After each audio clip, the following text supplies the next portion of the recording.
Noong 20 sa Fameza Feintonduyo, isang kaso sa Bulacan ang halos umabot sa Korte Suprema.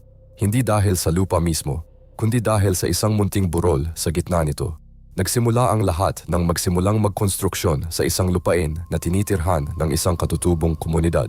Ilang araw pa lamang ang nagtatayo ng mga estruktura, nagsimulang magkasakit ang ilang miyembro ng komunidad. Hindi ordinaryong sakit. Paulit-ulit silang nagpunta sa doktor, ngunit walang lunas na nakatulong. Sinabi ng mga matatanda na alam nila ang dahilan. May nuno sa punso sa lugar na iyon at ginambala ito ng konstruksyon. Ang hindi kapani-paniwalang parte, nagsampa sila ng testimonyal na ebidensya sa lokal na pamahalaan, opisyal na dokumento, opisyal na proseso, at napilitan ang mga opisyal ng gobyerno na harapin ang tanong na hindi nila inaasahang sasagutin nila sa kanilang trabaho.